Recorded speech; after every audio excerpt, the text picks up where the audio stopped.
I may not have any more chamber stones to collect, but, you know, part of the fun is still getting to hang out with my friend Duppe and see how much he loves to torture people. It's an art form, don't you understand? Torture is an art. You have to make them hungry for the torture. That's what makes it so good. I guess you're not wrong. Looks like we're getting the gimmick dungeons this episode. Starting with nothing but stairs. It's stairs top to bottom here. By the time you fill up that shape with stairs, you won't know whether you're coming or going. Myself, I like downstairs more than up.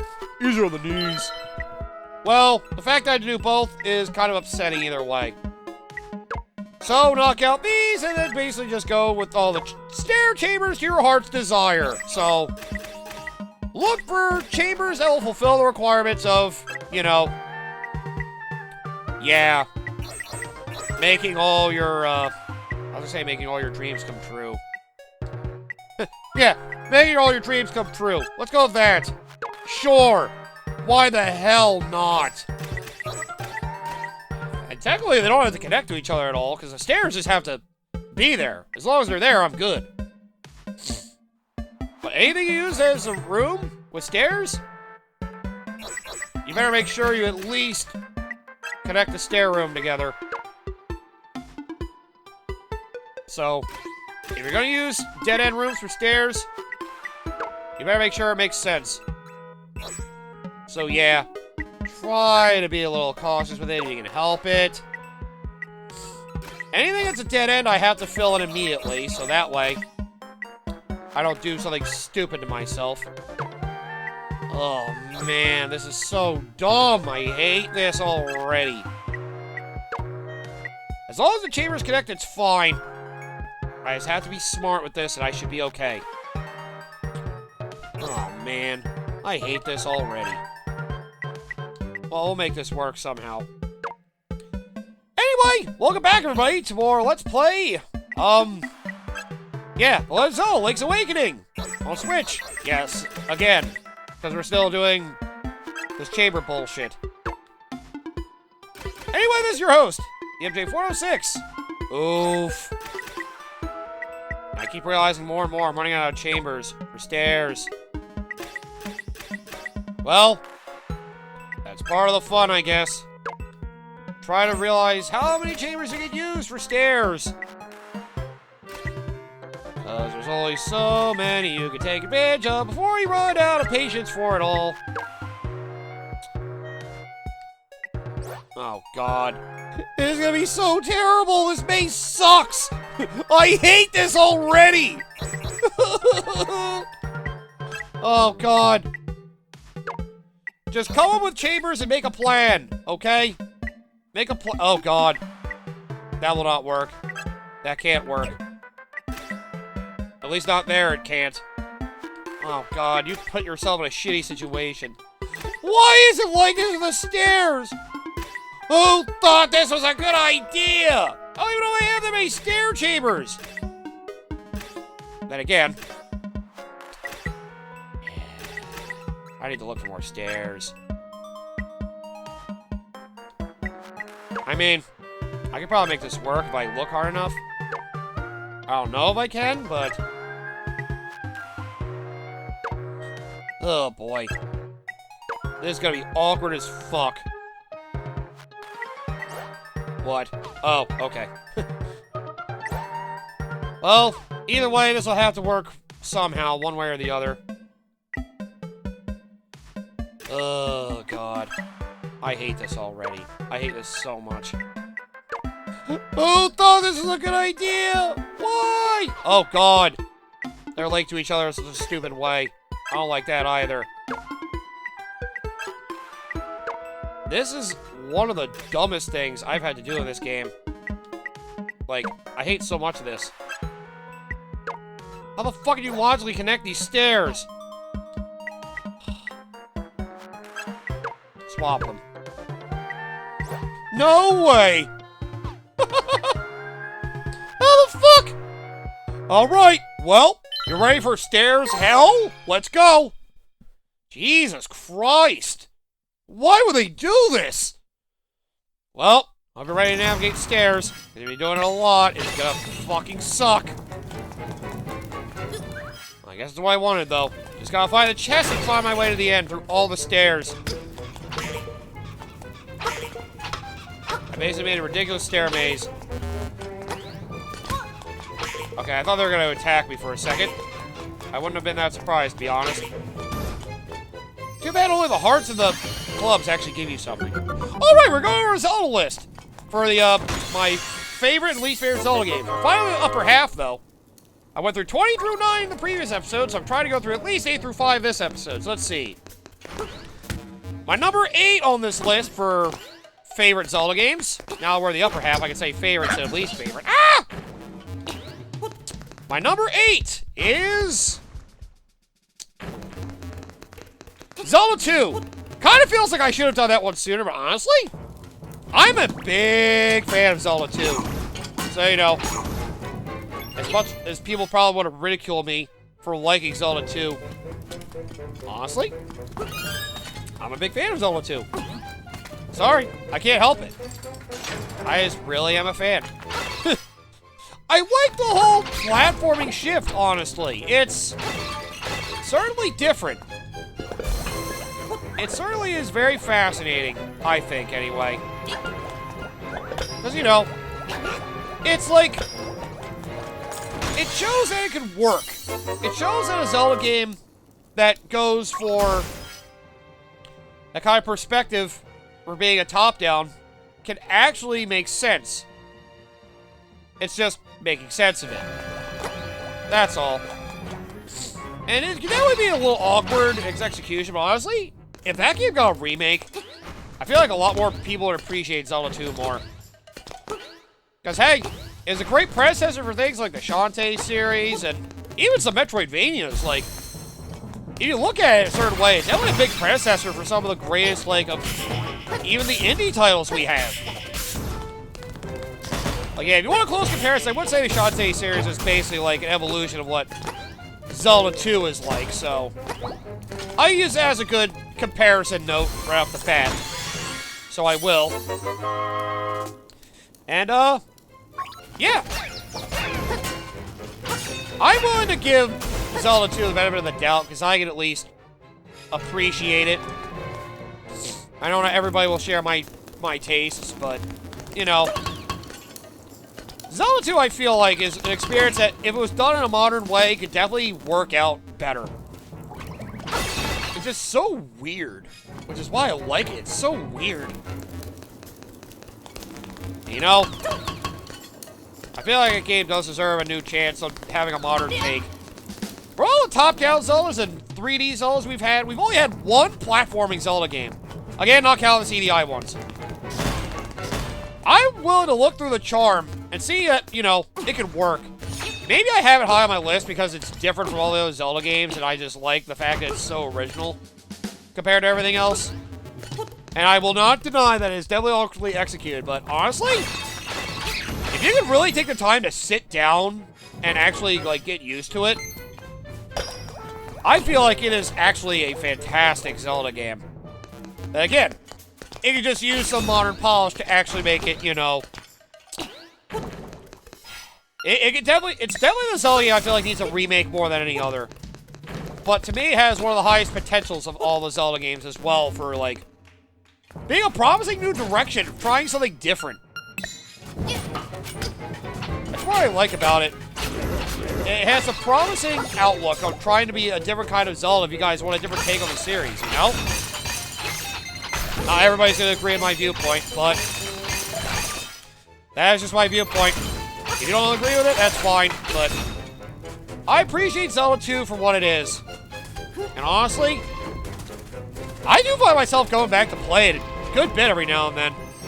It's probably because I'm a big Metroid game fan. That's probably why. It plays more like a Metroid and Castlevania game than a Zelda game. So, it's a style that class is what the series is known for. That's why I like it, because it fits more my taste. So people will probably not agree with me on it being a good Zelda game, but, you know, I'll have it be the oddball on my list. I really do like Zelda 2, so I honestly was thinking about putting it higher, but realizing I was like, ugh, there are definitely some faults and I cannot place it that high. But I will put it high on my list just for the fact that it's different and has promise for changing the series to giving us a game unlike any other in the series. That much I will say, I will give it credit for. It has the potential to give us more in the series than other titles that all feel very similar to one another. So, yeah, there you go. That's all I have to say about it. Which means number 7 on my list would be... Ooh. Honestly, it's a little surprising it didn't get to it on the list at this point, but you know what? I think it's a fair placement. Legend of Zelda Legend of Zelda? Legend of Zelda Oracle games! Yes, Oracle of Ages and Oracle of Seasons. Again, I lump them together because they play pretty similarly. And honestly, you know, it definitely feels like it, from what I played of Seasons at least, it definitely feels like an advancement on what they did with, you know, Link's Awakening. Honestly, it looks like they did incorporate some of the, it looks like they did incorporate some of the other elements in there, such as the, they incorporate some of the elements of, like, original Legend of Zelda in there. They have things to find the old men that basically can give you or take away money. You got animal friends, which are weird, like, platforming tools. It also feels like part of the game kind of goes for, like, it feels like it's definitely inspired Ocarina of Time in regards to, like, the characters and the settings a bit, so... Yeah, it definitely helps with, helping the game feel like more than Link's Awakening did, so... The fact it was made by Capcom, they're like 2 different games, and especially the fact you combine them together for an even grander ending on one of them, which was left over from them wanting to make a 3rd game of the series for that, well, yeah, you got yourself a very interesting Zelda game.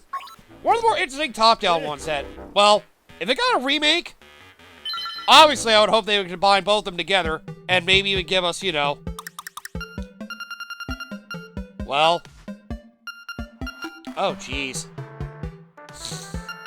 You know what? I'm gonna save the skull one for last. It only feels fitting. I'll do the supreme shape. The last sounds another filler job. Why this shape? I just like it, that's all. You just make it dungeon I like too. Actually, save that for last. Do skull arrangement. You're gonna both your chambers for this big guy. Adventure through could take a while too. I just put my finger where I've seen that design before.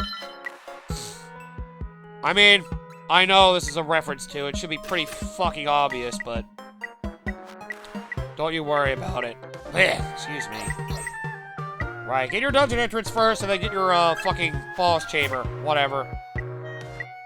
But just get what needs to be in there so we can just move on to this dungeon and get it on with... Get on with it! Yes, get on with it! Actually, I got a better idea. Do, this one. There we go. I gotta remember, anything that's a dead-end room, I gotta fill in with something. So that way, I don't enter there for any reason. That's a nice reminder of something to do. If you got a dead-end room, fill it up. Ugh, I've been trying so hard to avoid the fucking other chambers that I just end up not doing anything with, like, the stair chambers and all that. Oh, man. This is gonna be a real pain in the ass getting through all this, too, but... It's just the nature of it, so I gotta make sure I do it right. Alright, well, either way... Let's see. My number... Let's see, that was number... 7 was the Oracle games, right? Yep. It's kind of getting easier from this point now, if I'm being honest with you. I'm having an easy time thinking of some of the rest of this. Oh, man. Let's have an open chamber there. That'll be nice. That'll be nice. I hate that I end up making it a maze, too, but that's kind of the only option I'm given, so... I have to make sure I do it right, damn it. And make sure I don't do anything really stupid with the way I designed this place. Hopefully I know better in the future. Yeah, well, you did. Then this wouldn't be such a struggle now, like it already is. God damn you. Here we go. Opens that up. Okay, number 6 on my list. Honestly, I feel like it's a pretty easy one. Legend of Zelda Twilight Princess. I know some people love Twilight Princess, and don't get me wrong. I do like a lot of its design ideas, but... Well... Actually, don't use this. Do I have to be honest with you? I do like Twilight Princess a decent bit. I do like the character of... I do like Link's character in that game, and well... Yeah! I can appreciate a lot of the charm that... You know, it has with... actually allowing you to... You know... It actually had a mature story. I guess that's something I'll say for it. It had a mature story, I'll give it that. It definitely had a mature story, which was nice. And well... I can only say I liked it more than Majora's Mask. It had a dark tone, but it didn't, like, feel like it was, like, gimmicky in the approach of the game as a whole, so... It felt like it was an easier game for me to appreciate, so... Yeah, there's that. And, well... It really helps me like the game more when it's not, like, super gimmicky and shit. At least if you ask me. As long as it's not gimmicky, I can appreciate it more.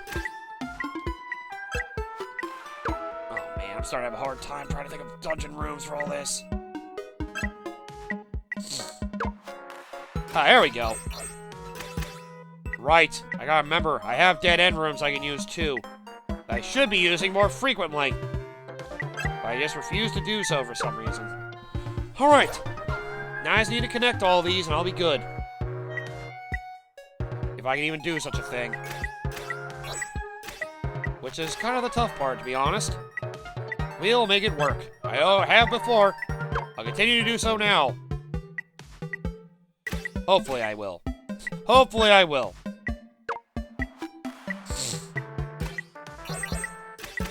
There we go. That'll make this work. Very well.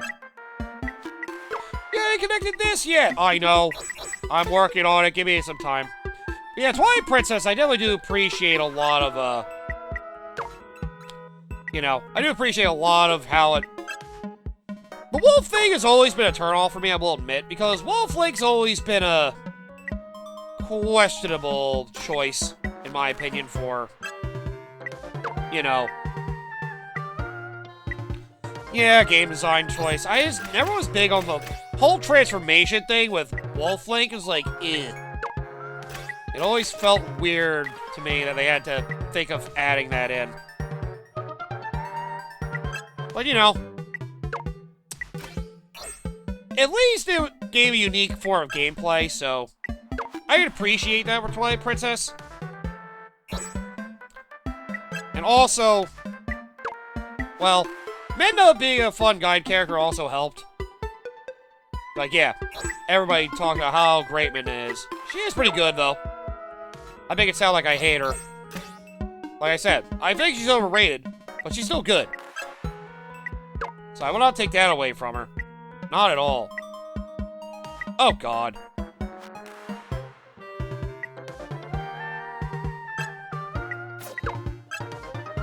I did not realize I did that. Alright, well, instead, throw this in there. There we go.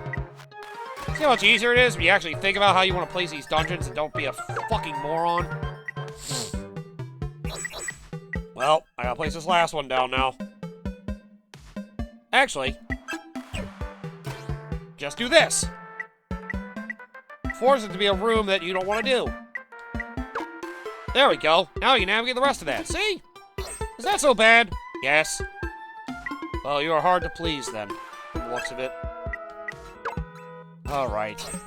I really need to figure out the end of this dungeon, however I'm gonna do this. Because this looks like it's definitely gonna be trouble by the time I get to the end of it. Oh, man. Oh, God. I'm scared how I want to end this whole thing. Oh, now I need that forward. I need this. God damn it. See, MJ, that's what happens when you try to incorporate too many fucking dungeons and don't use stairs. You make it hard for yourself because you don't want to use stairs. And now it's a problem. Well, either way, we're good. Let's go. Alright, let me think. Okay, yeah, Twilight Princess. I thought the dungeons and bosses in it were fantastic. The story was good, and Zant as a villain until the second half of the game, obviously, were pretty memorable. So, yeah, I liked a lot of what Twilight Princess was offering for a bit. But then the second half of the game happened, I started to lose interest because, oh, they got Ganondorf come back out of fucking nowhere. And the sword techniques are actually kind of cool. Which, you know, I'll admit, it kind of got a little cluttered with trying to enhance the combat. It basically took a lot of things that were already there from freaking Wind Waker and basically making them unlocked abilities and then adding more. Which they made things that were automatically there for you in Skyward Sword at the beginning. Like, it was all game definitely had a lot of weird execution about it. So, yeah. Well, I definitely don't hate Twilight Princess. At the same time, it just feels like it's another one of those games that tries to be so big. Like, people wanted another Ocarina of Time, and they got it, and it kind of was, to me, it was a bit of a letdown. They had a lot of the extra, like, segments that ended up bringing along, like, a lot of the forgettable characters from your hometown and all that. And you had your like, love interest, I guess, who kind of literally was just there and then had amnesia with you for most of the game and frickin'... I don't want to go into too much detail about it, because I think it might be the next Zelda game I record for the channel. So I'd rather save it all for when we do that, but... Because now I always thought, like, the game takes a long time for it to really pick up. It's not until the second half of the game it gets good. By that time, the story kind of gets worn out anyway, because it kind of changes the whole, like, purpose of the adventure. Well, I won't say that. Basically, the villain changes to Ganondorf. It kind of lessens the impact of the villain and his development up to that point already. It makes me end up like it. Kind of sucks. Well, you know, it's still good. And, you know, at the very least, the game is still worth playing and the story is still good. At least with the guide character, she's definitely a big part of what makes that game good. I do like Midna. I just do think she's annoying. I hate how much everybody loves her. She's a great story character, not a great guide character. And my favorite guide character is probably King of Red Lions, because he's the least invasive of all of them. He really is. So I always respect the King of Red Lions. He'll only help me out with the puzzle every once in a while, and he's not as loud and obnoxious as everybody else is. Midna will insult you, and frickin', well, Navi and Tattle fucking have to yell your ear off. More so Navi, but either way. I do like a lot of the bosses and the enemies in the game. Like, I remember the combat in the game actually being pretty good, so, you know. I do have a lot to like about it. It's just sometimes the dungeon's actual design isn't great. And sometimes the dungeon designs are crappy. And, some of the world exploration's not as great as it could be. I also like exploring a lot of the overworld in frickin' Twilight Princess, because a lot of it just felt... A lot of Hyrule feels just a vast open wasteland. Again, a vast open space that just makes it take longer to get from point A to point B. The tutorial at the beginning of the game was awful, and the fact they required fishing was also kind of a turn-off as well. They had to do a tutorial for it, and then you need it for one thing much later in the game. So many weird things that go into friggin' Twilight Princess. It's certainly a unique experience. But, you know, people like it for the unique taste that it is, and, you know, I can agree. It's definitely a good one. It's just, you know, the Wolf Lake thing, along with, you know, it's the Wolf Lake thing that really turns me off of it. Like, they have a whole combat thing for you being a wolf, and, well, it's kind of half-assed. I've always thought the wolf part of the game was half-assed. That's why I liked it when they were notably the worst segments of the game. The music instrument they had was very tacked on. Like, I don't know. I didn't think Twilight Princess was very inspired. I had fun with it. I just didn't think it was a very, like, inspired game. That's all. I just thought it was mediocre. I've always thought that Twilight Princess is mediocre. I never really thought it was anything special. But it's a very good game, regardless. It can be very good and high quality without feeling special. Oh god, I didn't realize I picked this. Oh, fuck. I had to throw a bomb in your fucking head, right? Oh no, I used the hook shot. Now I remember.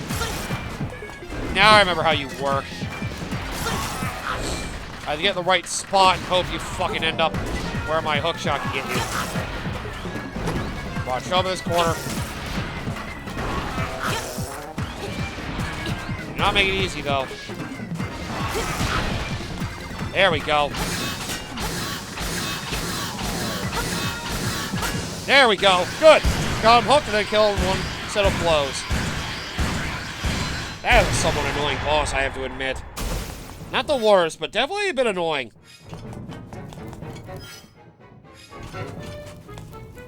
But yeah, I think it's all to say about Twilight Princess without spoiling things. The combat is good. The story kind of becomes a letdown in the second half, and well, it's a lot of the extra shit that kind of ruins how good the game at its core can be. The Wolfling shit, and, you know, the fact it feels like it definitely tried to be Ocarina of Time again leaves it a little uninspired. Some of the items stink, some of the dungeon design itself kind of stinks. Like, as good as the bosses are, it does also have some of the weaker dungeons in the series. Like, it's not just like one that stinks. It's like multiple dungeons in the game aren't that good. And it is kind of upsetting. Like, I honestly, looking back on it, I kind of wish that Twilight Princess was more than it is. Alright, this thing stop avoiding my fucking bombs. Oh, I hate these bomb-to-tongos. Oh, good. I took a good guess on how many movements left you were going to need before you were going to open your mouth again. I was glad I guessed right. At least a lot better there's two of them. There's one of them just feels like it takes a long fucking time for no reason. I wish I was faster getting rid of those fucking things. I really do. Oh, I just realized this room was shaped like a skull. Neat. I got another rupee! Yay! I'll just leave my Twilight Princess thoughts there. Which leaves my number 5 greatest Zelda game. For me, it's A Link Between Worlds. Weird. I really thought I was going to have that come up sooner, but the more I thought about it, the more I realized, well, it is like Link to the Past, so I definitely have a reason to like it, so... Yeah, I definitely really do like A Link to the Past, so... Yeah, Link Between Worlds is easily going to be high. I used to make it sound like I hate A Link Between Worlds, but... perhaps it's just me being harsh that the game just happens to take place in the same world that the original Link to the Past did. It basically was like an actual, like, Link to the Past sequel. And you know, that's fine and all. And you know, I do like that they kind of kept the Link to the Past styles. Like, the only real thing that brings it down is that it's so similar to Link to the Past that it kind of, again, similar to Twilight Princess, leaves it feeling uninspired. Like, I know, they were definitely treated like another Link to the Past, I get that, but... I don't know. You don't have to be so fucking cut and dry with keeping so many things the same. Like, the first 3 dungeons were basically just slightly modified versions of the first 3 dungeons from Link to the Past. The overworld was almost exactly the fucking same. At least the Dark World was different. I did like the approach that basically go over the last 7 dungeons of the game, whatever order you want. And basically the item you got from those dungeons were useful in those dungeons. But by the time you got to the last dungeon, you would need them in the grand scheme of things. Which is something I kind of wish the open world Zelda games with Breath of the Wild Tears of the Kingdom would have done. Making so it's like, have the set dungeons be a thing you have to do to get to the end of the game. And take advantage of all the things you learned or acquired through those dungeons to make it feel like a final challenge. Instead of just leaving it so open to the point that they could just fucking ignore it if they wanted to. Like, I never liked the idea of just being able to just ignore it. Like, I don't know, kind of lessens the impact, if you ask me. I've always... yeah, I've pretty much voiced my dissent on that enough. Oh, man, this dungeon is going to be a long time to explore. I'm glad I decided to do this one now. But, yeah, I like Link to the Past so much. The Link Between Worlds just feels like a shallow imitator. It's another one of those things. If two games are extremely similar in a similar world, I'll end up just picking one over the other, because one is better, makes the other one feel like crap. I'll just have a preference mode for that. I will not deny how good it is, though. I will not deny how good Link Between Worlds is. Because it is definitely a good Zelda game. And I do have fun with it. That being said, I haven't played it in a long time. I definitely look forward to going back to that game someday, though. It's a good. So, yeah. And the wall merge mechanic was, honestly, I kind of thought it was more of a gimmick than anything. I didn't mind the wall merge mechanic. It was kind of cool, but part of me made me feel like it was a gimmick. They revolved too many things around it. I mean, I get it was a big central thing of it. And some of the designs to it were kind of cool. Some puzzles were really clever. Some it just made it more tedious to explore a dungeon. And just explore the overworld. Like, I don't know. I was never the biggest fan of the wall merge mechanic. Like, there were some puzzles, but when it was more just trying to explore, the wall merge just kind of got in the way for me. Oh, and also the having to buy your weapons thing. I forgot about that too. You needed particular weapons to get into particular dungeons. And the way it made you get it was basically having to get a shitload of rupees, so you can either rent them, so basically you have the base version of the weapon, and then once you die, you lose it and have to go rent it again. Which, why would anybody ever want to do that? Or your other method, your only other method, basically try to hoard a bunch of fucking rupees so you can go your way to buy the fucking thing. You can also upgrade them once you actually buy them, and you never lose them once you die. So, yeah. Like, I guess you technically don't have to buy the weapons at all to beat the game. You can just rent them all, but why would you do that? Why would you ever go to resort to renting weapons? It made money feel way too important in that game. I know they gave you a lot of opportunities to get money, but it shouldn't feel like it has to be a thing to require you to get money. Like, that's not fun. It's not fun needing to have to go out of my way to increase my funds just to get to the fucking game. I'll admit that's a problem that Wind Waker had, especially the original version, but I'll still leave my thoughts there. That the whole thing for having to acquire weapons that way was dumb. I don't want anybody tell me that it wasn't, because it was dumb. That's another thing I put it low for me. It's the only game that really put such an emphasis on money. What was it with the freaking 3DS efforts of freaking some of Nintendo's games and trying to be so much about money? New Super Mario Bros. 2 is the same way. We wanted you to focus on collecting coins. Because, you know, forget the main level design. We want you to have the gimmick of just trying to collect a bunch of fucking money, make you feel like a rich capitalist fuck. I mean, you know, I guess it'd be expected at some point, but, you know, I don't have to like it, and I really didn't, so there you go. I don't have to like it, and I didn't, so there you go. I don't know why I tried to say it oddly, because I actually liked the way I said it. There we go. Oh, that's the easy way to do it. Get you in the corner and then just try to keep whacking you and try to run away. That makes a lot more sense. I'll keep that in mind for next time I have to deal with you. Wow, they really threw a bunch of freaking mini-bosses in this dungeon. And this is definitely a good, like, last dungeon. Like, Jesus Christ. Damn, I could have saved this for a last one. I'm glad I'm doing it the way I am. Holy fuck, this place is big. I'll say, I didn't think it was any more clever than A Link to the Past. Because Link to the Past, a lot of later game dungeons kept building on it. Like, it's definitely a double-edged sword for letting you do things whatever order you want. Because, oh, not you. Fuck you.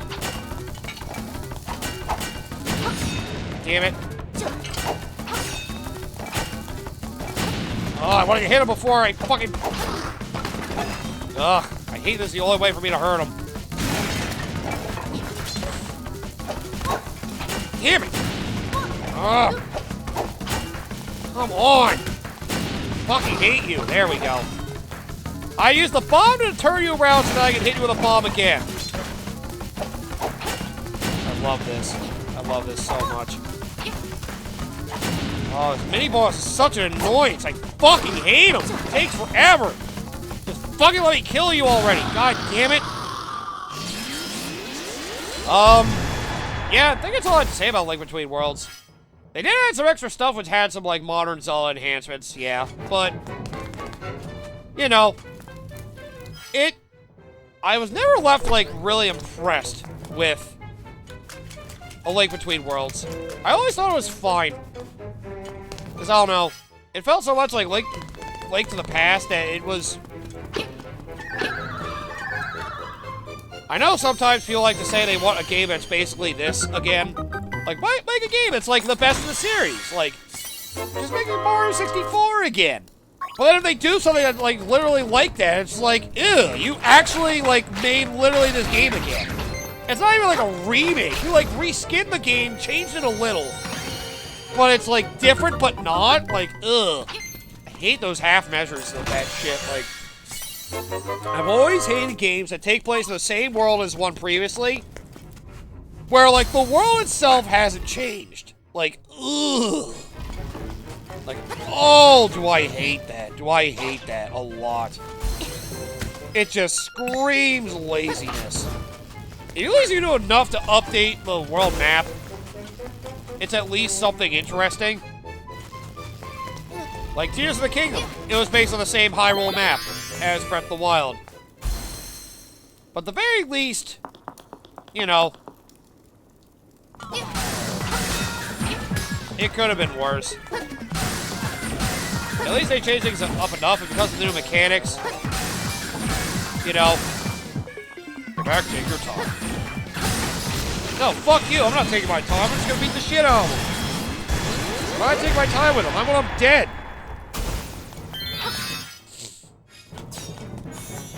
Yeah, that's a lot of what I have to say about it, honestly.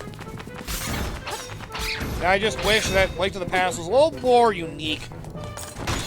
We have a game that takes place in the same world, kind of lessens the impact. Thankfully, with Tears of the Kingdom's case, the mechanics are so different, and they added, like, a lot of things. It actually feels like a completely unique experience to a certain regard.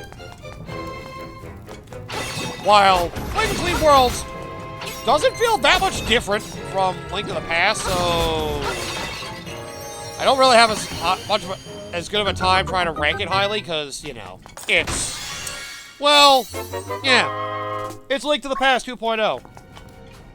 It's kind of upsetting I believe it in such a sour, shitty way, but that's really what it is to me. It's just Link to the Past 2.0. I can't sugarcoat it. It's fine, but, you know, if you're that similar to a game before you, it's, gee, did you really just, you can just say that for the whole fucking series, MJ. I mean, you're not wrong. You're not wrong, because Zelda has been one of the series that's had that problem more than any other series in video games, along with Mario, but, you know, just saying, it has it worse than other games in the series. Like, it'd be very noticeable when it's very lazy. Or at least when it feels like you were just trying to... It feels like you're, like, trying to bank on people's nostalgia for previous games of the series to then get them to play this. It's like, you love this, right? Play it again! Or play something like this! Like, ugh. Maybe I'm making too big a deal out of it, because a lot of video game sequels are basically that, but... Okay, like I said, it's in the same world with similar mechanics. There's a certain degree to how samey you can make a game, you know? At least most 2D Mario games have somewhat different, you know, mechanics. At least it makes sense. But... I don't know. I just never was that impressed with Link Between Worlds. It was fine. Well, at least with that I can say there's only 4 more games left on my Zelda list. We can go over those next time. God damn, this dungeon was long. Now my dog's barking. Probably the mailman again. I'll go check that out in a few minutes. This episode's almost done anyway. Hey, there we go. We only have 4 more Zelda games left. What are they and how will I order them? You'll have to wait till next time to find out. For the last bonus episode of the series. We're done already? Oh yeah, I'm done with you. That skull dungeon was a pain in the ass. It sucks there's no more unlockables, but I at least want to show off the dungeon creator in this just to give you guys the full experience, I'll say. Give it the full experience. Alright, yeah, I really gotta go tend my dog. God damn it. Alright. So this episode here, come back next time. For the finale, the true finale of the bonus episodes. We'll go over the last of the 2 dungeons. Go through those, get my full sum of this game, finish my list of my top Zelda games. We'll go for a full rundown of that as well. And we wrap this game up in a nice bow, saying it's a great remake of an old school game that definitely improves on the original. Just not by a hell of a lot, I guess.